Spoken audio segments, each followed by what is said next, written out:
वैसे doctor Ketan Bhimani professor Panchakarma department RK university Ayurvedic hospital અને college Tramba ખાતે આવેલ છે।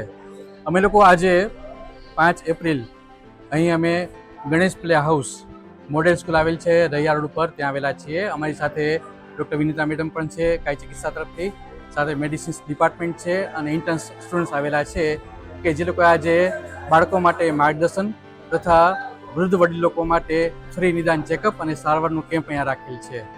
તો અમારી સાથે બીજા જે દર્દીઓ આવેલા છે, ખાસ કરીને પેટની તકલીફો હોય, સાંધાના દુખાવા હોય, ચામડીની તકલીફો હોય, સામાન્ય ઘરે ઘરે આજકાલ અમુક પ્રકારની ધાધર છે, ખરજવું છે, સોરાઇસિસ છે, વાળની બીમારી છે, આ બધી આજકાલ એટલી બધી વધતી થઈ ગઈ છે આપણા ખાનપાનના કારણે તથા પર્યાવરણ વાતાવરણના કારણે, ગરમી બફારા પરસેવાના કારણે। તો એ સમયે નાના બાળકોએ પણ પોતાની દિનચર્યામાં સિઝન પ્રમાણે ઋતુચર્યામાં શું ધ્યાન રાખવું જોઈએ। જેમ કે અત્યારે ચૈત્ર મહિનાની શરૂઆત છે, ચૈત્રી નવરાત્રિ આપણે રહેતા હોઈએ છીએ, અલુણા વ્રત રહેવું જોઈએ, ફળ આહાર કરવું જોઈએ, લીમડાનું નિંબ પાન સેવન કરવું જોઈએ। આ બધી એવી આપણી ઋતુચર્યા દિનચર્યા આપણા શાસ્ત્રમાં બતાવેલી છે કે જે ખરેખર અત્યારે પણ મેડિકલી પ્રૂવ થયેલી છે। તો અમે આ જગ્યાએ એક કેમ્પ તરીકે માધ્યમથી આવેલા છીએ કે જેમાં બાળકો માટે માહિતી અને મોટા લોકો માટે મેડિસિન્સ એ પ્રોવાઈડ કરી શકીએ।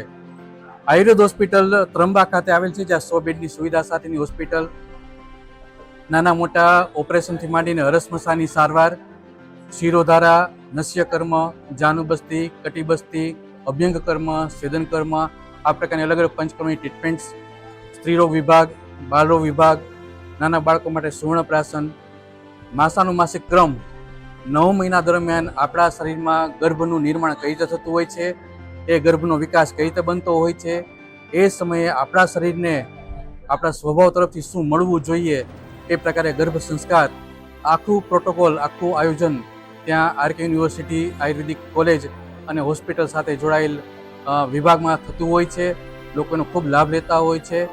અમારી સાથે જે મીડિયા તમારા સુધી પહોંચે છે એ લોકોને અમે ખૂબ આભાર માનીએ છીએ કે આ જે એક્ટિવિટી છે એ લોકો સુધી પહોંચાડવામાં આવે, કારણ કે હવે 2 દિવસ પછી 7 એપ્રિલ તો આખું વર્લ્ડ હેલ્થ ડે, વિશ્વ સ્વાસ્થ્ય દિવસની ઉજવણી કરવાના છે। અમે પણ યુનિવર્સિટીમાં, કોલેજમાં વિદ્યાર્થીઓ સાથે આ પ્રકારની એક્ટિવિટી કરતા હોઈએ છીએ કે જેમાં બીમાર બનીએ ત્યારે તો ડૉક્ટર પાસે જાય બરાબર છે, પણ બીમાર ન બનીએ એ માટે આપણે આયુર્વેદિક સિદ્ધાંતોને, આયુર્વેદિક સારવારને આપણી ડે ટુ ડે લાઈફમાં, એક્ટિવિટીમાં આપણે ઉપયોગી લાતા રહીએ। આપણા ઘરમાં સામાન્ય તુલસી, કુવારપાઠું, આદુ, હળદર, હવે જે કંઈ નાની બધી જે ઔષધિઓ છે એનો આપણે મેડિકલી ઉપયોગ સમજીએ, શીખીએ। ઇવન આપણી આજુબાજુ મોટી વનસ્પતિઓ પણ ઉગાવી શકીએ છીએ। આજકાલ આપણે જોઈએ છીએ પર્યાવરણમાં બીમારીઓ એટલી બધી વધતી થઈ ગઈ છે, નવા નવા વાયરસ વધતા થઈ ગયા છે।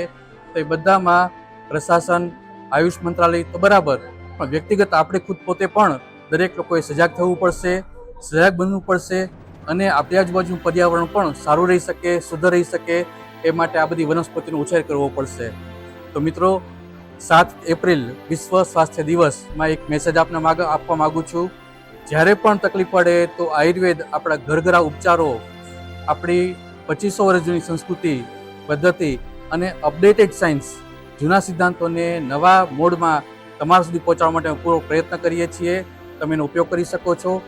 આ મીડિયા તમારા સુધી પહોંચે છે, અમે તમારા સુધી ડાયરેક્ટ નહીં પહોંચી શકીએ, પણ અમારો કોન્ટેક્ટ નંબર, વોટ્સએપ નંબર યા તો ફોન નંબર 9428788527, તમે આના પર અમારો સંપર્ક કરી શકો છો। તમારા માટે, પરિવાર માટે કંઈ પણ પ્રશ્નો તરીકે હોય, માહિતી જોઈતી હોય, કોઈ બીમારી વિશે અથવા તો કોઈ ઔષધિ વિશે, તો આપ આ નંબરનો ઉપયોગ કરી શકો છો ખરા। થેન્ક યુ વેરી મચ, આભાર।